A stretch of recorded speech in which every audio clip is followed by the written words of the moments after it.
mais um podcast entre nós, chegando até você aí na sua casa. Como sempre, mais um tema muito especial, com muita formação para nós.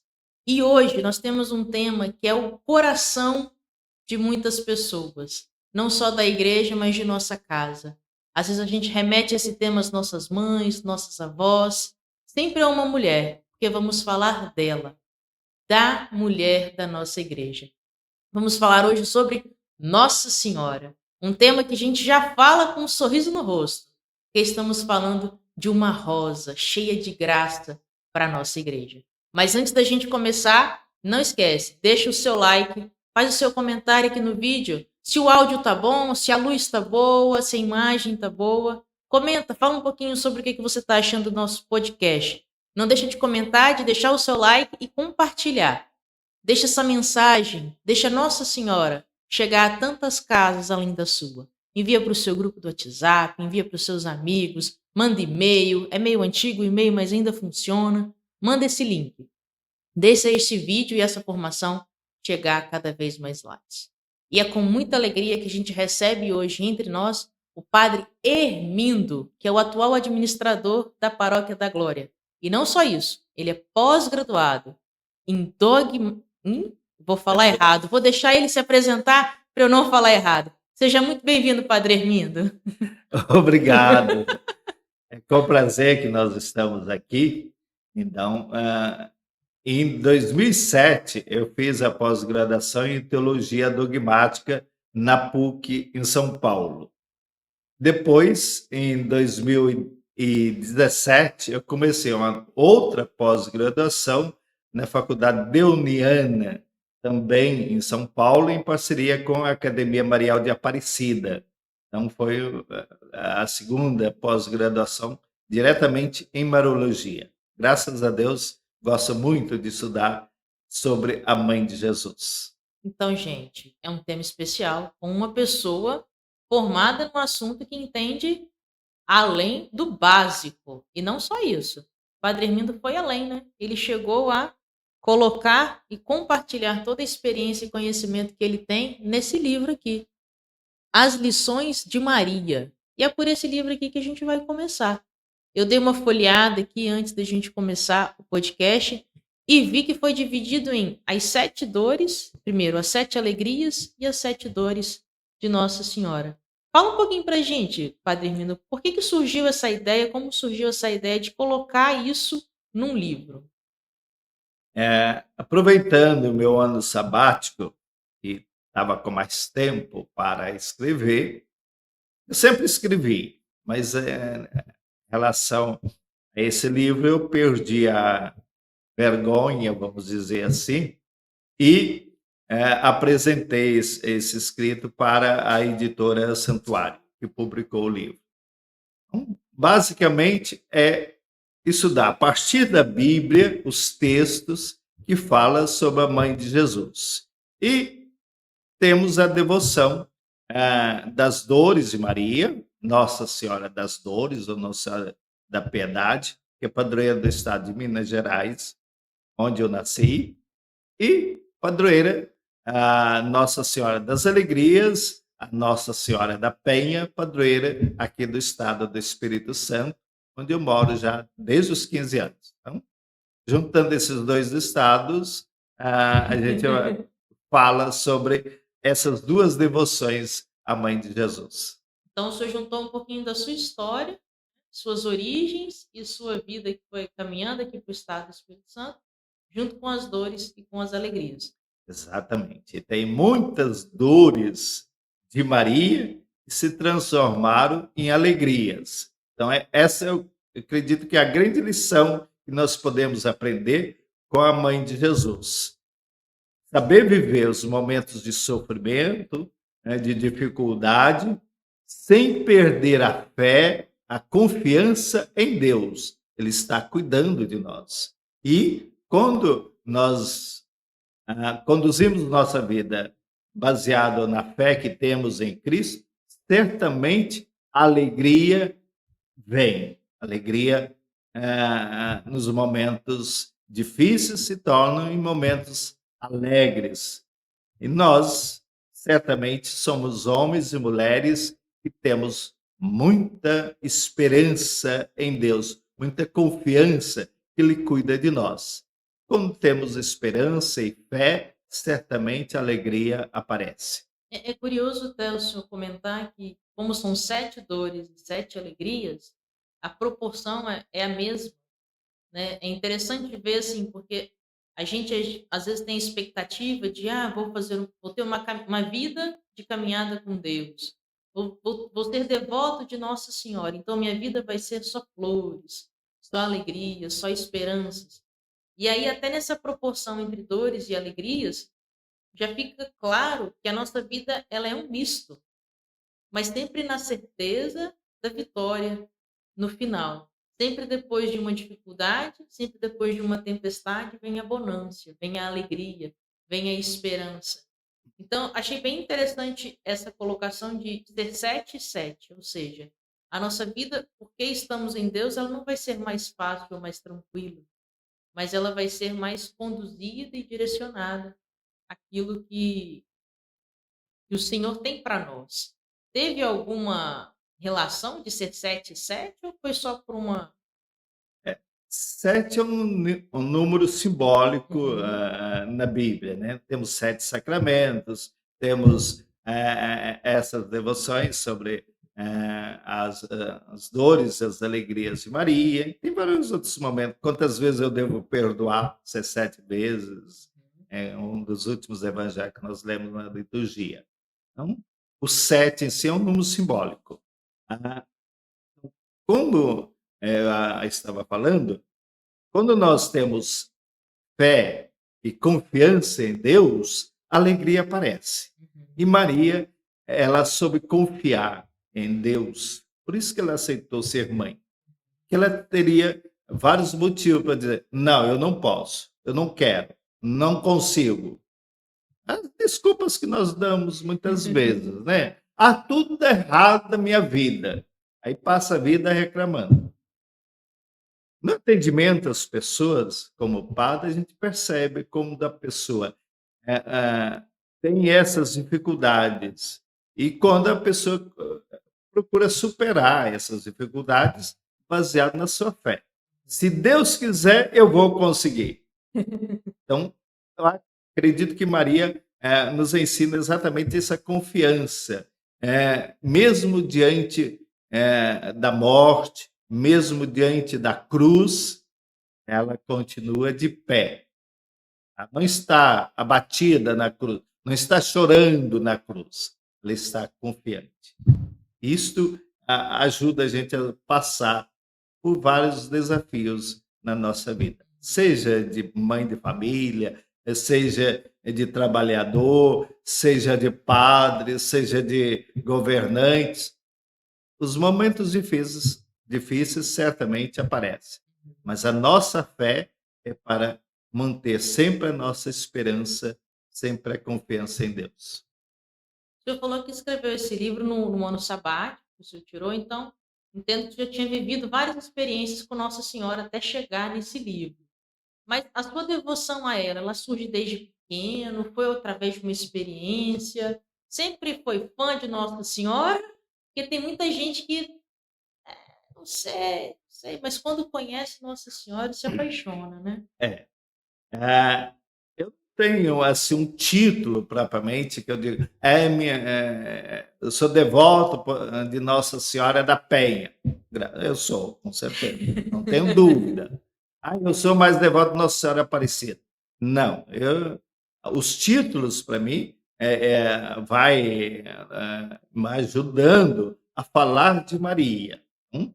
Se eu volto na infância, eu vou lembrar daquele famoso hino a 13 de maio, que era muito cantado lá no interior de Minas, lá na paróquia São Manuel do Mutum, onde meu pai era rezador de terço lá.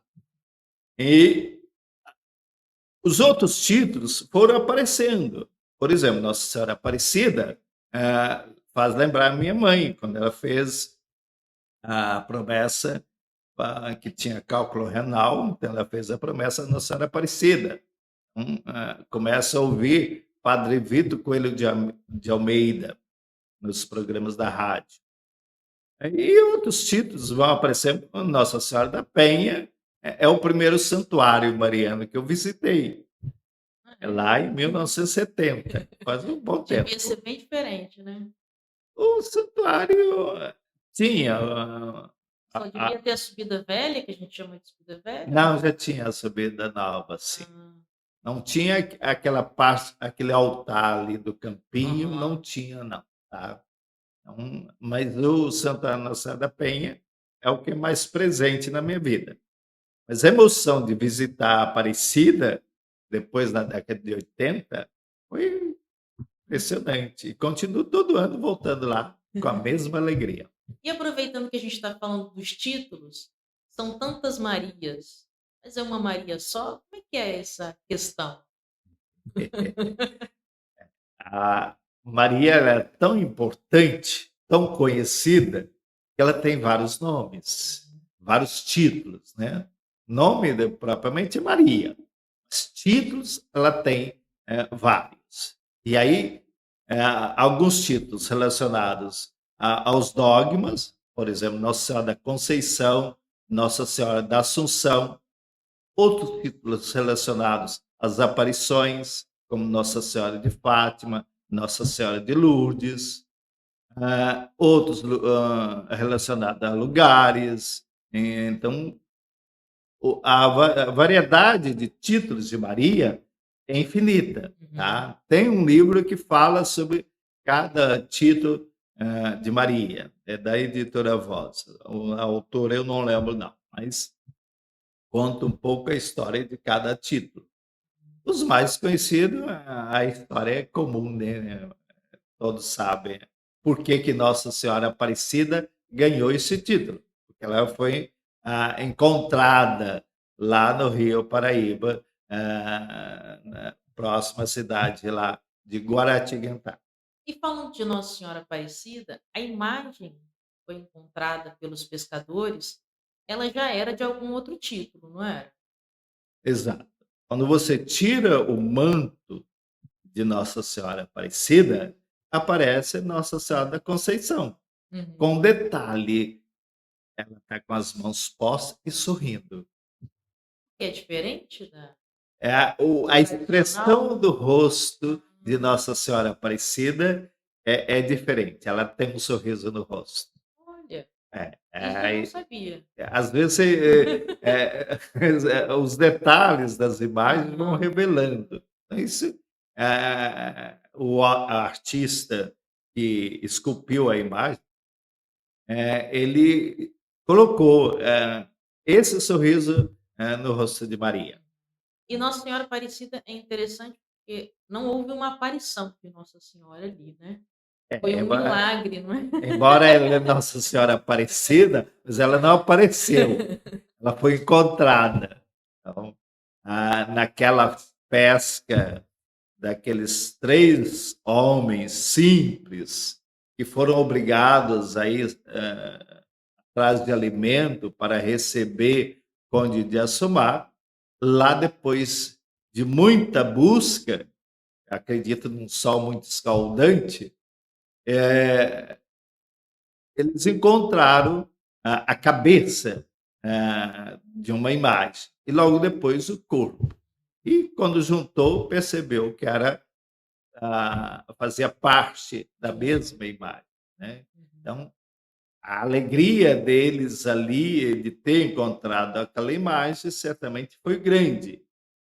E logo depois veio os peixes. Então, lembra o episódio lá de Jesus, quando diz para os discípulos: lança suas redes para as águas mais profundas. E aí apanharam enorme quantidade de peixe.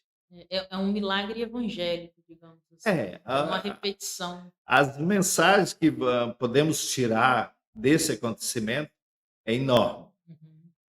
sobretudo relacionado ao tempo do encontro da imagem, que era tempo de escravidão no Brasil, de dominação portuguesa aqui no Brasil. A imagem que aparece é de Nossa Senhora da Conceição. que é uma grande devoção portuguesa. E aparece na cor de muitos irmãos nossos Uhum. vindo da África.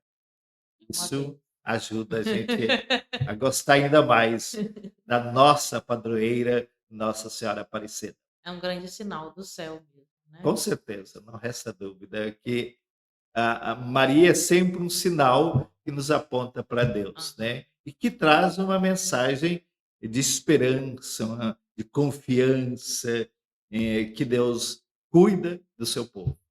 Os títulos que são dados à Nossa Senhora, eles passam por algum processo de confirmação da igreja ou se vai pela devoção popular inicialmente? Normalmente, os títulos começam de uma forma simples, localizada, e vai crescendo a devoção. Em alguns casos, a igreja precisa logo tomar uma decisão mais oficial. Aí eu me refiro de modo especial a Nossa Senhora de Fátima, a Nossa Senhora de Lourdes, que foram aparições mesmo. Existe um reconhecimento oficial da igreja em relação a essas aparições, como Nossa Senhora de Guadalupe também, né? Já outras devoções, não existe muito essa necessidade de uma fala da igreja. A devoção vai crescendo e aos poucos a igreja vai assumindo, dando assistência àquele santuário, e aí, Uhum. através dos meios de comunicação, aquela devoção vai tomando ah, uma grandeza universal até. Por Tendo exemplo, tendo no mínimo ali um apoio do bispo local, né? é, Até é o para a questão é o de primeiro que, deve ser, consultado ou Aham. informado sobre aquela devoção. E aí ele em nome da igreja, ele vai tomando as, decisões cabíveis, em relação àquele local ou àquele título, Aham. tá. Sim. E aí a gente sai dos títulos para ir para um tema um pouco mais, delicado, né, que são os dogmas de Nossa Senhora. Quantos são? Como que foram definidos? Quais são? E aí a gente entra um por um depois. Tá certo. Então, os dogmas em relação à mãe de Jesus são 4. Quando eu fiz a pós-graduação em dogmática, estudei todos os dogmas, mas o trabalho final foi sobre Maria. Ah, então, tenho os 4 dogmas em relação à Virgem Maria, é dogma da maternidade, dogma da virgindade, Imaculada Conceição e Assunção.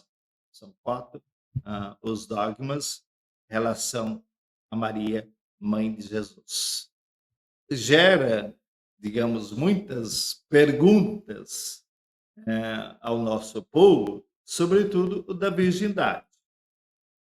Eh, e também sobre o Imaculada Conceição, sobre a Assunção, também gera outras perguntas, tanto do nosso povo, quanto entre os teólogos, entre as outras igrejas cristãs, gera mais discussão, assim, vamos dizer assim. Em relação ao dogma da maternidade, também gerou muita discussão no passado, mas é um dogma mais aceito hoje em dia.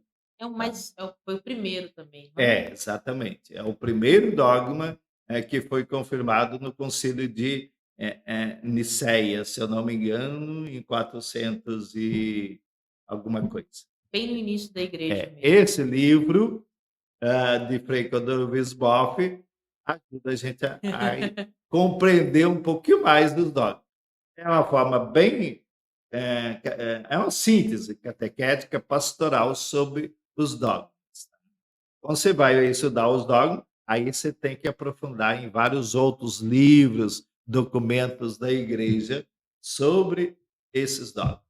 É curioso, estou pensando agora, esse, o da maternidade, o da virgindade, foram antes do primeiro século se findar, né? Porque um foi em 400 e o outro foi em 600 e pouco. Sim. E somente depois que a gente tem os cismas e as separações das igrejas, né? É. Essa relação é interessante porque os nossos irmãos, né, que os evangélicos assim chamados, eles trariam essa cultura já de Maria, mas acaba que hoje tem uma negação um pouco maior. Aí, em relação às outras igrejas, também há uma variedade de Aham, igrejas, né? Sobre cada igreja tem uma relação diferente em relação a Maria, mãe de Jesus. A mais conhecida, vamos dizer, ou a que se espalhou e está presente no nosso Brasil, é a igreja luterana de Martim Lutero. Martim Lutero tem um belo estudo sobre o Magnificat de Maria. A relação dos luteranos com a mãe de Jesus é um pouquinho diferente do que as outras igrejas mais pentecostais. entendi. Tá? Um diálogo com eles é um diálogo, vamos dizer, mais tranquilo. Aham. Já em relação às outras igrejas, aí tem muita variedade de opiniões sobre a mãe de Jesus. E o senhor Tá? comentou que o dogma da virgindade é um pouco polêmico. Qual que é a importância de fixar esse dogma e declarar essa virgindade de Nossa Senhora? O dogma da virgindade, ele, na Bíblia, está explícito que quando Maria recebeu o anúncio do anjo, ela não morava, não estava ainda na casa de José, não conhecia Uhum. o homem, né? Isso não tinha tido relação entre José e Maria. Está explícito na Bíblia. Nós, católicos, afirmamos que Maria continuou virgem depois do parto. E assim permaneceu a vida toda. Isso já é a tradição da nossa igreja. Tá?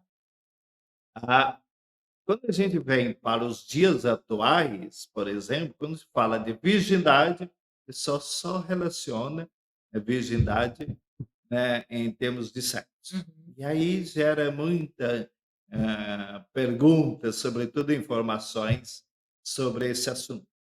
Mas quando nós falamos de virgindade, não é só virgindade física, mas sobretudo relacionada à virgindade do coração, a vários outros aspectos da vida de Maria. Ela viveu totalmente para Deus. Uhum. Então, a virgindade ela é bem ampla. Quando nós reduzimos a sexualidade no ponto de vista biológico, físico, em relação a sexo, ela empobrece. Uhum. Tá? Então, uma mulher não deixa de viver a sua consagração a Deus, por exemplo, se ela casa. Ela Senão continua estaria perdida, né? consagrada a Deus no matrimônio. Aham. Ah, Quando nós entendemos virgindade mais amplo, aí fica mais fácil entender. Mas se você reduzir o termo, vai ficar difícil. Então, essa virgindade, tirando a parte da fisiológica, né, espiritualmente falando, ela é só oferta e essa entrega espiritual e total a Entrega Deus. total a Deus, porque quando uma jovem recebe a visita do anjo, dizendo que seria mãe, a primeira reação de Maria, ela diz: Epa, como fará isso? Ela tinha, com certeza, consciência do que era ser mãe. E tinha consciência das consequências de uma gravidez antes do casamento, na sua época. E seria apedrejada. A primeira reação dela é no fisiológico mesmo, né, no biológico, Ela entende, vontade. como todos nós Aham. entendemos também. Né? Ela é humana. Ela não era aquela virgenzinha Inocente. inocente e totalmente desinformada. Aham. E aí, quando o anjo dá a explicação para ela, que era a ação do Espírito Santo, eh, aí ela toma consciência das promessas messiânicas do seu povo, que esperava um Salvador. Uhum. Quando ela toma essa consciência, ela vê a grandeza do chamado e, sem perguntar, isso quando eu falo da alegria do nascimento, eu comento sobre esse assunto mais amplamente. Então, sem ela consultar a José, ela, confiante na proteção do Altíssimo, ela disse: faça-se em mim segundo a tua palavra. Eis aqui a serva do Senhor. Ela se coloca como serva, não como escrava. Que é outro Aham. termo também que gera, às vezes, confusão. Maria não é escrava. Escrava não tem liberdade. Serva, ela tem a liberdade. Então, ela continua livre, mas obediente. É interessante o senhor falar, porque o coração dela, em primeiro lugar, estava Deus. Em segundo, José, que seria o seu esposo, né? Exatamente. É assim E que nós somos chamados a viver o matrimônio também? sim, o matrimônio é um sacramento onde a pessoa, ah, lógico que escolhe uma pessoa e precisa ser livre nessa escolha, não pode ter, se tem interferência de qualquer outro motivo, não vale a pena, seja interferência, dos pais, seja interferência econômica ou simplesmente, eh, interferência, eh, carnal, Uhum. não vale a pena. Agora, como você está disposto a servir a Deus, formando uma família com alguém que você conheceu, que você se apaixonou, aí sim, vale a pena. E aí, com certeza, a sua consagração a Deus é louvável. Então, fica um recado para você aí, e para mim também, que sou casada. Em primeiro lugar, Deus, nós somos consagrados ao Senhor. E confirmando isso no nosso batismo, na nossa crisma, nós somos consagrados a Deus. Então, você, esposa, em primeiro lugar, teu coração tem que ser de Deus. Em segundo, do teu esposo. Em terceiro, dos filhos, não é? E você, esposo, também. Eu aí quando se coloca primeiro lugar, segundo lugar, às vezes, pode gerar confusão, Confusão. porque a entrega é integral, né, você se entrega a Deus, amando o seu esposo na pobreza, na tristeza, na saúde, na doença, todos os dias da vida. E, com certeza, aceitando o dom da maternidade, que gera os filhos, que aquele, aquela combinação gera a família, que é tão boa que Deus quis ter a Uhum. sua família, quando escolheu Maria como mãe. É bom ter um sacerdote, né, Júlio? Ele acerta nossas palavras. Conseguiu reorganizar aqui as minhas ideias de forma exemplar. Você até, só retocando um pouco a fala, às vezes alguns entendem mal a escolha que o padre faz e diz que o padre não tem família. Eu me sinto ofendido quando me fala isso, porque eu tenho uma família, Tem. E eu tenho grande. pai, mãe, irmãos, sobrinhos, não tenho, lógico, esposa nem filhos, mas isto é por causa da opção que eu fiz. Mas o senhor é casado com a igreja e os paroquianos são seus filhos. Cada É, tempo, não? a gente exerce a paternidade, assim chamada paternidade espiritual, Aham. né. E eu preciso ser fiel à igreja, porque eu fiz uma promessa também de fidelidade à igreja. E voltando ao primeiro dogma, que é da Mãe de Deus, porque eu sempre pensei assim, Maria, em primeiro lugar, ela é filha de Deus. Depois ela é esposa do Espírito Santo e mãe de Jesus. Quando nós pegamos a Bíblia, que é o livro da revelação de Deus, nós encontramos esses relatos falando de Maria, a escolhida. Ela é filha predileta do Pai. Por que eu falo predileta? Porque ela foi preparada desde o seu nascimento, a sua Conceição, Imaculada Conceição, que é o outro dogma, para ser a mãe do Filho de Deus. Mãe de Deus. Assim foi definido no dogma, a Theotokos, a mãe de Deus. Causou problemas na época, exatamente porque existiam bispos que não aceitavam que Maria fosse mãe de Deus. Mas por que o concílio definiu como mãe de Deus? Porque não podemos separar as pessoas da Santíssima Trindade. Deus é Pai, Filho e Espírito Santo. Um só Deus em três pessoas. Maria é a mãe de Deus. Ela gerou, por obra do Espírito Santo, o Filho de Deus. Então, a relação que ela tem com a Santíssima Trindade é única. Ela é filha, é mãe e gerou por obra do Espírito Santo. A gente, muitos santos usam esse termo esposa do Espírito Santo. Quando nós estudamos, os teólogos não gostam muito de usar esse termo, não, porque confunde, porque ela é esposa de José. A relação esposa, esposo, é uma relação, vamos dizer, única.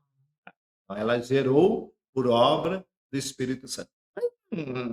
Tem muitos santos que chamam Maria como esposa do Espírito Santo. Tanto que é automático até na cabeça, acho que não só minha, mas de muitas pessoas. Quando a gente estuda os dogmas, em nenhum momento fala que ela era esposa do Espírito Santo. É muito legal, muito interessante essa colocação. E aí você já citou o terceiro dogma que vem, que é o da Imaculada Conceição. Que é até uma palavrinha difícil, né? Imaculada Conceição. O que se define esse dogma? Alguns perguntam, então Maria não tem pecado? Pelo dogma, não. Agora, então ela é uma semideusa? Ela não foi redimida por Cristo? São perguntas que teólogos fazem. E muitas outras igrejas também fazem. Em Maria foi antecipado a sua redenção, a sua remissão dos pecados, já no momento da concepção Dela, né? dela. O que eu escuto, talvez seja o conhecimento popular, o senhor me corrija aí se eu estiver errado, é que na hora que Ana e Joaquim, né, foram conceber Nossa Senhora, naquele momento, Deus já escolheu ela. Já escolheu e a preparou para ser a mãe. A escolheu sem tirar a liberdade dela. Sim. Porque... Aí ela não tem a mácula primeira. Exato. Chama, o né? chamado pecado original, ela foi preservada por obra e graça de Deus. Não é por alguma qualidade específica dela, não. É por obra e graça de Deus. Ela foi preservada do pecado em vista do nascimento do Filho de Deus. E depois que ele nasce, mantém-se essa imaculação? Ela continua imaculada, sem pecado. E é isso que o dogma define. Exatamente. Desde a concepção até a sua... Por que o dogma define isso?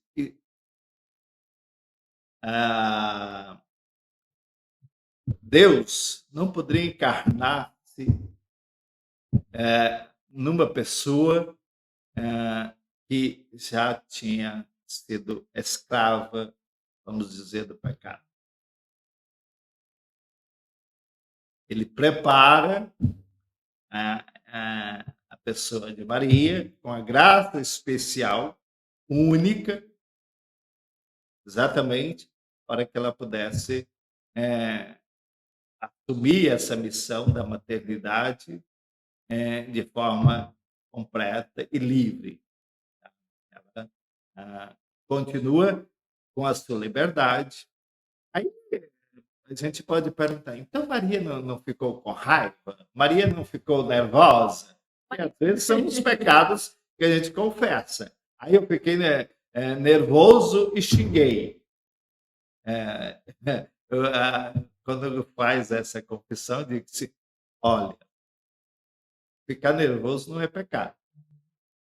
E agora xingar, conforme o nome que você fala, aí já complica. Em vez de xingar, você dá um grito, que o resultado é o mesmo. Ou chama Nossa Senhora, né? Que muita gente É, faz. Ô, minha Nossa Senhora. exato. Então,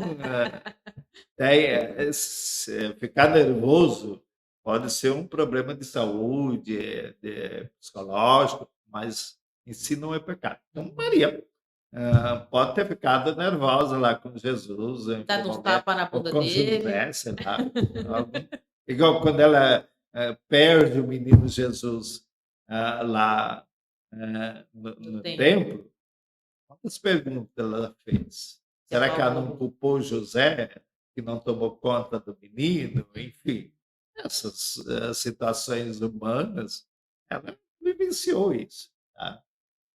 E aí, agora,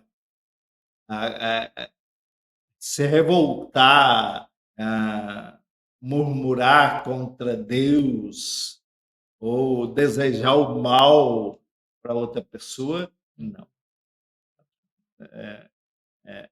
Isso é pecado, com certeza. Desejar mal contra outra pessoa é pecado. Isso não resta dúvida. Entendi. E você falou que Deus deixou ela com livre-arbítrio. Então ela até podia ter dito não ao anjo, né? Poderia. Poderia, senão seria uma coisa. Ela não foi. Aí já vem também. E se eu tivesse dito não? Não, mas é só interessante dizer assim, que Maria não foi manipulada pelo Não. Espírito. Ela tinha essa É, liberdade. e nós temos Nós essa temos. liberdade de dizer não para Deus. Eu desejo que todos digam sim, mas nós temos a liberdade de dizer não para Deus. E é o pecado que nos cega, né? E às vezes a gente diz não por conta disso. O pecado nos engana. Porque o demônio é o rei da mentira. Quando Eva desobedece e comete, vamos dizer assim, o primeiro pecado da humanidade, porque ela queria ser igual a Deus. Nós continuamos querendo ser iguais a Deus. Por isso caímos no pecado. Não tem problema não, todo mundo faz. Isso é E aí verdade. depois vem as consequências. E às vezes a gente quer controlar tudo, né? Ser como Deus, né? Não tem. Controlar e guiar tudo. Às vezes eu aconselho a pessoa dizendo assim, ó, você pode errar, tá? Se acalma. Você não é perfeito, não, tá? Mas é preciso buscar a perfeição. É verdade. E só para fazer uma relação que eu acho muito interessante e gosto muito, da aparição de Nossa Senhora em Lourdes, Bernadette, com esse dogma da Imaculada Conceição. E também, praticamente na mesma época, a aparição e o dom. A Maria, lá em Lourdes, ela aparece dizendo: Eu sou a Imaculada Conceição. Por isso que a aparição lá ganhou um destaque, vamos dizer assim, mundial, que um dogma que demorou muito tempo para ser declarado na igreja, vários teólogos discutiam a respeito dele, e aí eu lembro São Tomás de Aquino e Dom Escoto, um era dominicano, o outro era franciscano. Muito inteligentes os dois. Então, ou se procurar no YouTube lá, tem um videozinho que eles retratam essa discussão entre esses dois grandes santos. Então, definiu que o Papa Pio IX define que Maria é a Imaculada Conceição. Aí nesse livro aqui tem a fórmula do dogma direitinho lá, que foi definido. Então Maria antes não era imaculada? Sim, ela é imaculada desde que nasceu. Mas como dogma, como verdade de fé, foi definido em 1854. Esse dogma é uma coisa estática? Não, você precisa sempre estar atualizando a compreensão do dogma. Então, aí vem o trabalho dos teólogos para estar atualizando o dogma para que o povo possa entender. O que o senhor chama de fórmula é o quê? A fórmula é quando o Papa, lá reunido lá com os cardeais, ele define em latim aquela verdade que ele está A fórmula seria a declarando. definição, Exatamente. que é, né? Aí aquela forma não muda. Agora, a compreensão muda, Entendi. vai se atualizando. Vai de acordo com o tempo que a igreja Exato. vive, né? Como A explica, gente né? explicar Maria Imaculada Conceição. E você começa a partir dos textos bíblicos, através dos documentos da igreja. Inclusive, tem aqui um livro que traz o conjunto dos documentos da igreja, falando exatamente sobre a mãe de Jesus. Entendi. Quando você vai estudar, você tem esse tempo. Numa aula de catequese, por exemplo, com os adolescentes, você não vai ter muito tempo para aprofundar do dogma. Você precisa falar dos dogmas. Acho que vamos dar alguma explicação sobre como você entende aquele dogma. Nossa, se for para adolescente, então, aí que vai ter muita Se pergunta, prepara aí para as perguntas. rende bastante. Indo para o último dogma que foi declarado, que é o mais recente, o mais novinho, né? Se não me engano, 1950, 1950. que é o dogma da Assunção. É 50 ou 54? Eu sempre Eu tô fico na colando dúvida. do senhor, que o senhor falou antes. A gente vai colando do outro aqui. Em 1950. 50, Só redondinho. por curiosidade, Uhum.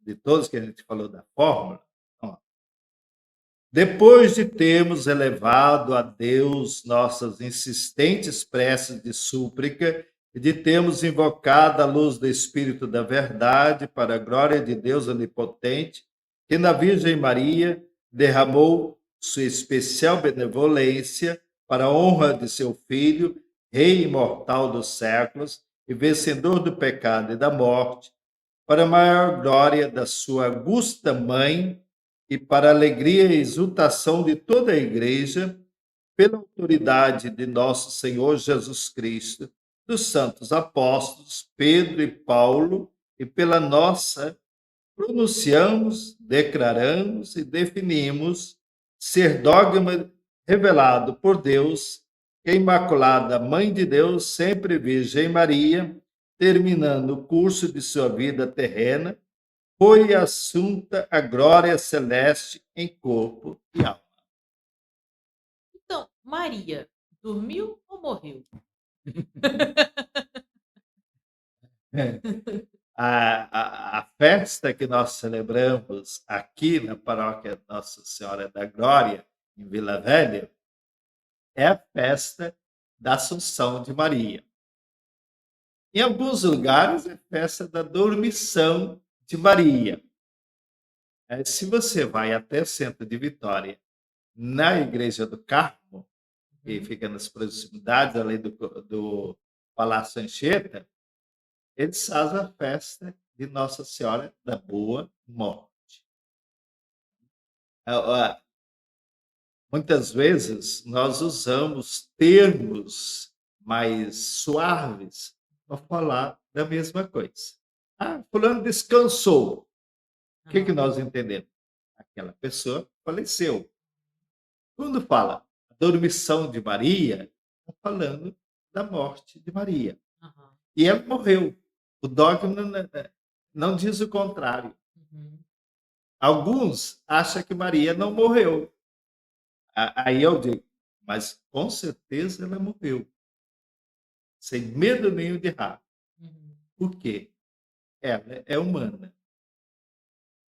Ela é assunta ao céu por obra e graça do seu Filho Jesus. Jesus morreu, isso ninguém duvida. Mas é engraçado, em relação a Maria, alguns se perguntam, ela morreu?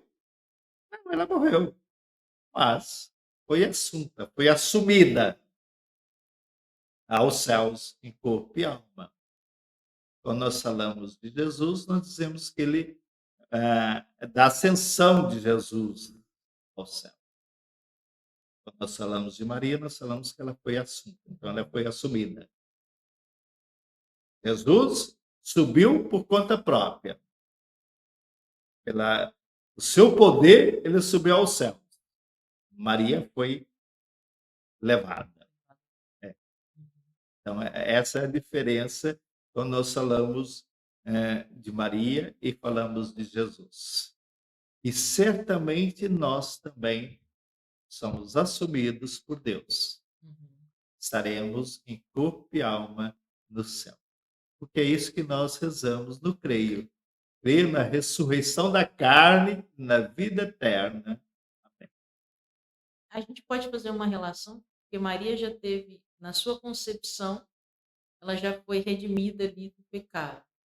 E aí, quando ela morre, ela já é assunta de corpo e alma, assim como nós seremos nos últimos dias, né? Na segunda vinda definitiva do Senhor.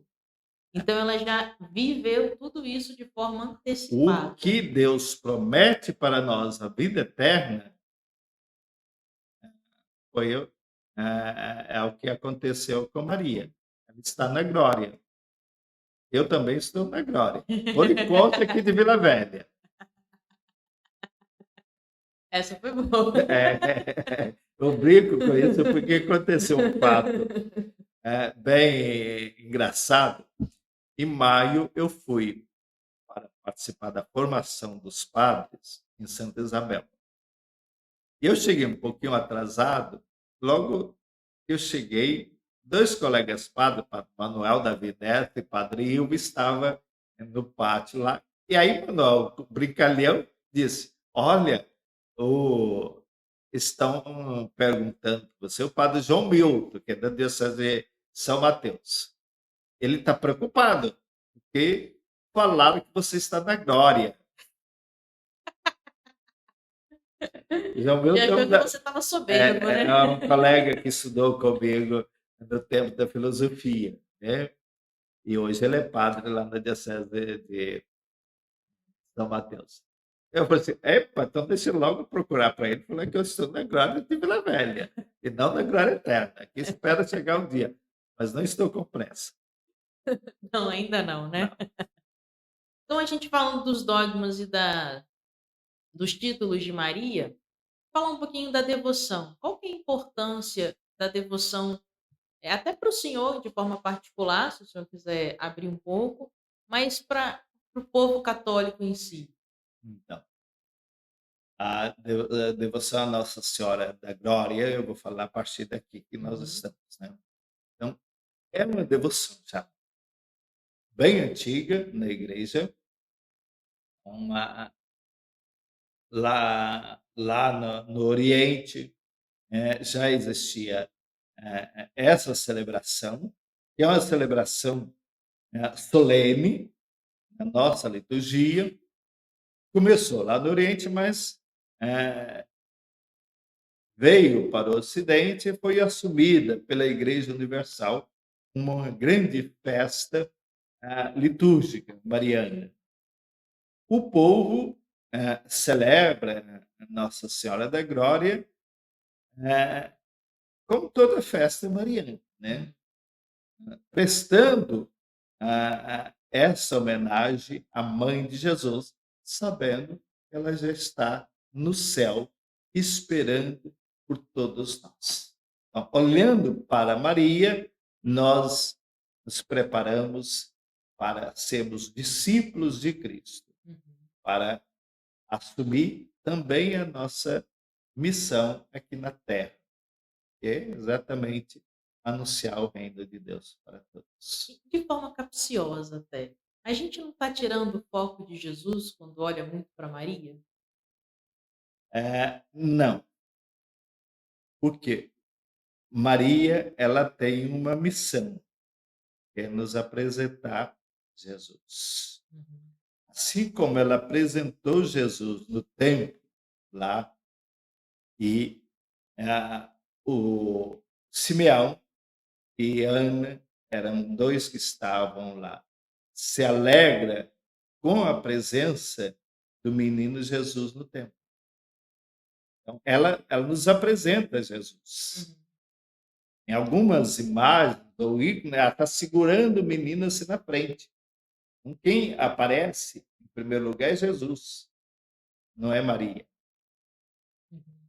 E aí a gente pode usar um outro termo, por exemplo, quando nós estamos numa noite escura, aqui na cidade isso não é muito comum, mas quando você vai para o interior lá, onde as luzes são mais Menores. menores, né? Dá para perfeitamente você contemplar, apreciar a luz da lua. E aí vem as histórias românticas, as histórias de assombração, essas coisas todas vêm quando você está num ambiente desse. Mas a lua não tem luz própria, É, é a é do luz som. do sol. Assim é a mesma coisa, Maria. Maria não tem luz própria, recebe a luz de Cristo. Você olha para Maria, você logo é chamado a pensar em Cristo. Ele é a nossa luz. Ele é o nosso Salvador. Tanto é que, para uma boa catequese, você nunca deveria, para uma boa devoção, você nunca deveria ficar de joelho diante de uma imagem. É porque ela só representa, né? Você pode rezar. ah, Talvez eu esteja causando escândalo aqui às bondosas senhoras. Mas eu não estou negando as imagens, Maria, não. Mas para expressar exatamente essa diferença de quando eu rezo diante da imagem de Nossa Senhora, eu não preciso ficar de joelho, e quando eu vou para o Santíssimo, Que ali é. lá é de joelho. Lá Se é você, Jesus, não representa. lá é Jesus. Maria nos indica. Então, às vezes, numa catequese, a gente pode errar quando a gente insiste muito em ficar de joelho diante De uma da imagem. imagem, mesmo que seja do Sagrado Coração de Jesus. Uhum. Já uma vez uma catequista pergunta, padre, eu posso levar os meninos no Santíssimo? Deve. Eles não tinham feito a primeira comunhão ainda. Você, por favor, faça isso. E ainda não fez. E lá ensina eles a dobrar o joelho de modo correto. Uhum. Porque quando você vai no Santíssimo, no mínimo você faz a genuflexão, que é dobrar o joelho direito. O direito? Se possível, entendo, né? Não, Sim. normalmente você cumprimenta com a mão direita, né? Vai nesse sentido. Então, Entendi. quando você dobra o joelho, normalmente é o joelho, o direito que você fazer. Se por um acaso você dobrar o esquerdo, é pecado, não. Então, a última pergunta capciosa. Nós católicos adoramos Maria? Não, embora somos acusados disso, Aham. tá? E precisamos ter essa consciência de reconhecer eh, esse questionamento que os nossos irmãos evangélicos fazem. Na minha família eu tenho sobrinhos, tinha tias também, mas já faleceram. Eu tenho atualmente sobrinhos que fazem parte de outras igrejas. que eu respeito muito. Então, quando eles nos acusam, de adorar Maria, que às vezes nós falamos mais de Maria e não falamos de Jesus. E quando você fala de Maria, você tem que logo dar o Apontar. passo à frente e falar de Jesus. Talvez seja um equívoco nosso até, né? É um Nós enquanto exagero, de quem ama. Uhum. Igual quando você está apaixonado, você não vê defeito na sua escolhida. Eu ia falar igual uma mãe quando tem um filho que pode ser feio, bagunceiro, mas ele é lindo, ele é perfeito, ele é um amor. O filho também Fala, em fala, relação fala, à fala, mãe, fala. não existe mãe igual a minha. A minha mãe é a melhor de todas. Assim como eu digo que eu sou o melhor dos filhos dela também. Quando nós falamos de Maria, às vezes nós exageramos. E aí vem o questionamento dos outros irmãos. Tá certo. Padre Hermindo, estamos chegando já ao finalzinho do nosso podcast. Queria deixar o microfone aberto para o senhor falar mais algum conhecimento ou curiosidade sobre Maria, alguma experiência que você teve ao longo dessa jornada como sacerdote, que você queira compartilhar conosco aqui. Então, quando nós falamos de Maria, sempre tem alguma novidade para a gente falar. As minhas idas ao santuário de Nossa Senhora Aparecida, sobretudo, me trouxe várias alegrias. E uma delas foi ter aula, ter uma palestra lá com um pastor, que eu já não lembro mais o nome dele. Pastor, É, perdão, no exatamente. santuário de No Nossa santuário. Com certeza um pastor que conhece a Bíblia e Uhum. conhece os textos de Maria. Mas ele ainda era pastor ou ele era um ex? Continua pastor. Mas ele disse que foi a grande surpresa para ele quando ele fez um passeio lá na Aparecida, depois que houve as pinturas de Caldo-Passo. Através das pinturas lá, ele foi lendo a Bíblia. Tá? E aí ele falava dessa experiência dele no santuário. Você vai no santuário, seja lá em Aparecida, seja aqui no convento da Penha, é bom que você faça as suas orações ou lendo um texto da Bíblia, que fala de Maria, ou tendo essa consciência que ali ela está nos apresentando Jesus Cristo. Então você, meu irmão, minha irmã, continue sendo devoto de Maria, praticando a palavra de Deus, sendo capaz de amar o seu próximo como a si mesmo. Maria continua olhando por nós, continue preocupada com seus filhos. Ela nos ajuda a encontrar o caminho do reino de Deus. O senhor falou em oração, eu não vou encerrar agora não. Eu queria que a gente falasse um pouquinho sobre o Santo Terço. Se o senhor me permite, porque o senhor falou em oração, vá ao convento, leia a É, Bíblia. Eu achei que o senhor fosse falar, reze o seu terço, foi bom você que hoje não é mais um terço, né? É um quarto que a gente reza. foi bom você falar do terço, que é uma oração muito comum para nós católicos. Tá? E é uma oração onde você deve saber contemplar os mistérios do terço, do Santo Rosário. Quando eu falo contemplar os mistérios do Santo Rosário, é simplesmente você saber de cor, não. Porque às vezes tem gente que não sabe. Você pega os textos da Bíblia que fala de Maria e leia aquele texto e depois reza. Se você rezar 10 Ave Maria, ótimo.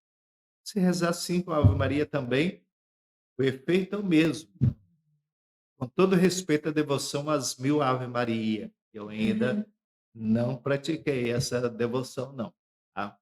Mas tem alguns que praticam. Eu prefiro ler os textos e contemplar ali aquele mistério rezado, tendo Maria como companhia nossa.